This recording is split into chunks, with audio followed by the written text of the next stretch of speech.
you with 100% of the down payment, so that helps too. Great. Another question? Thank you. You so much. Another question? We're going to have to make these quick answers, guys. I'll try to be quick. I'm not a millennial, but I think like one.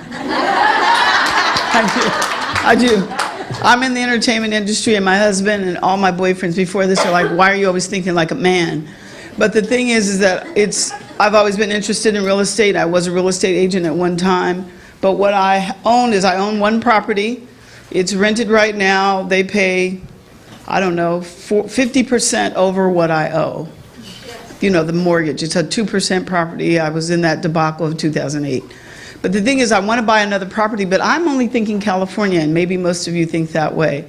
And I can't seem to figure out how to get outside of California. I heard St. Louis, and I heard Florida. So how do I don't know where to start. I don't know where to begin to buy another property outside of the United States. Outside of California. Well, the United States too. But outside of California, because my mindset is I need to be here, it needs to be in this area, and the real estate here is so high, it's going up so fast. So I guess I'm just trying to figure out what my next move would be in this situation that I am. Now, I do have 4 sisters that all have 401ks that are over $500,000, but I am trying to figure out, can they take their money out?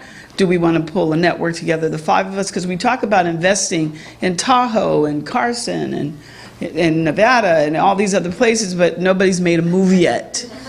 We have talked about it. So I'm just wondering what a person like me would be the next move. Okay, I'm gonna do a quick one, and it's gonna sound funny, but where do you like to go on vacation?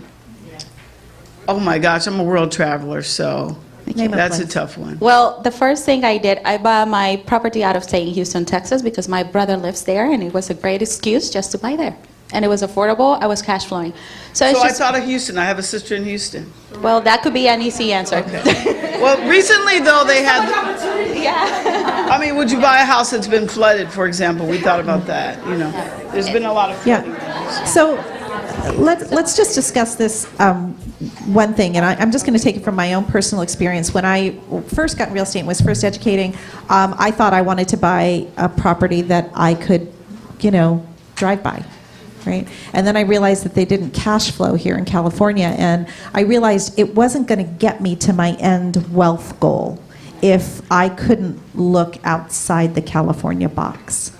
I was with a group of investors, and they made, it was at a real estate club meeting, and we did a game, and I happened to be with 3 other investors. I hadn't bought anything at that point, so I had no property. An investor next to me had local property. An investor next to him had property across the United States. An investor next to him had property outside of the country.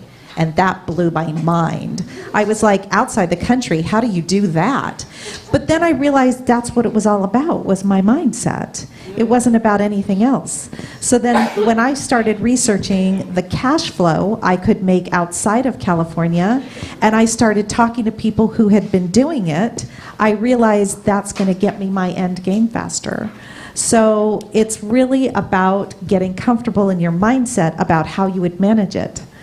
And that's what I do. Now I manage properties outside of outside of California, and I'm a trust and verify girl. Like, you did that? Great, send me a picture. And all my property managers know that. We go through training. And so, if that helps answer your question. Right. I think it's changing my mindset, but also building that network and getting with people that have done it already. Absolutely. And if you want to talk about IRAs, you need to visit the Mid-Atlantic IRA booth, and they'll talk to you about how to manage that. Hi, my name is Benita Mosby Meeks. Hi, Iris. I have been in the mortgage industry as an underwriter. I know, the person who gives the yay or the nay. Tell you can't get the loan or you can, I know. But I've been in the industry over 20 years. As a matter of fact, close to 30. My daughter's 27. And I've been underwriting about that long. And I love what I do, but hate is a bad word. So I dislike the industry. Iris, the ups and downs. I worked with Iris at E-Trade years ago. And Iris worked her butt off. I mean, she was a good processor. No, she really was. She was a great processor. And we made good money back in the day, and you can still make good money.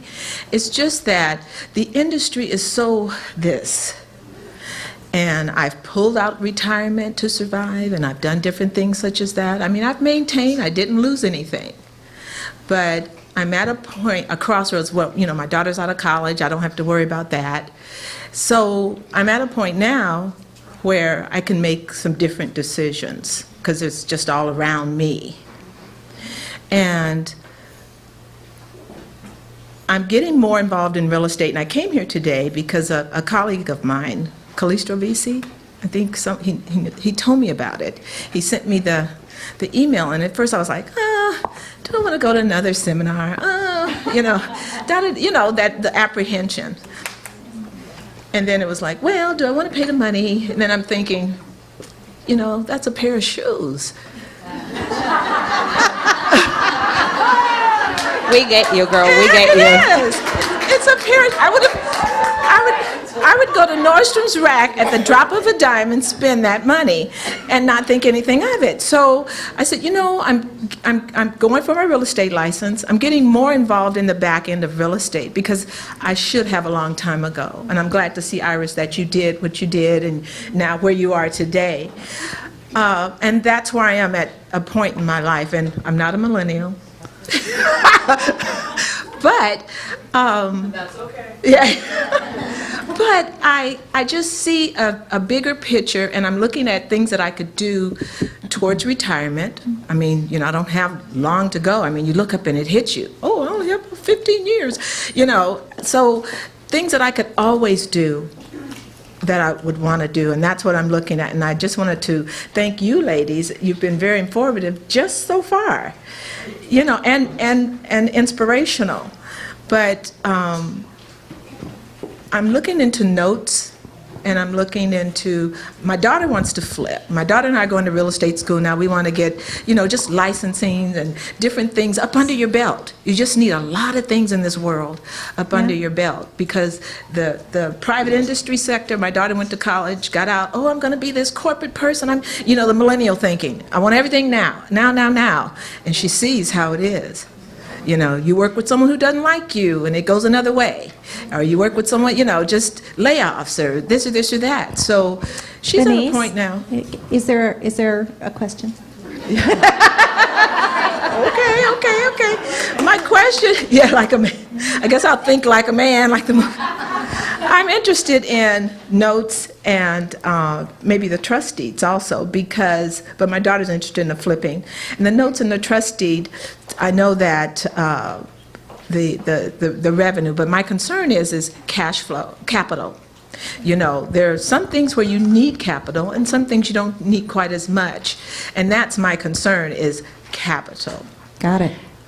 To me, you're take your low-hanging fruit. You already understand the mortgage business, so buy discounted notes. So owner carry, you already understand the underwriting. So it's right there. It's like right in front of you, whether it's owner carry paper or non-performing notes. Paige, I think you should talk to her.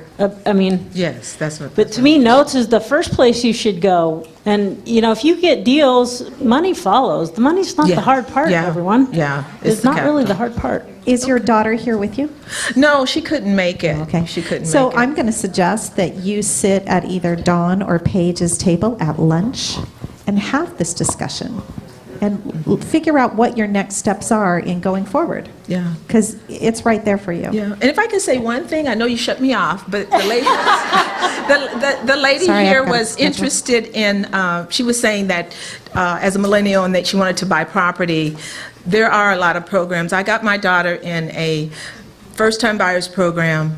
She was looking all over the place for property. She wanted to get a master's. It was like, well, I'm going to get property. She invested. Couldn't find, she wanted to be in the gentrified area of Long Beach, that she was set on it. Well, the investors kept buying the properties. They were outbidding her, blah, blah, blah. She found a place that she liked it, but you got to settle in this market. And she got 97% financing, no MI. It's out there. No It is out MI. there. She put 3% down.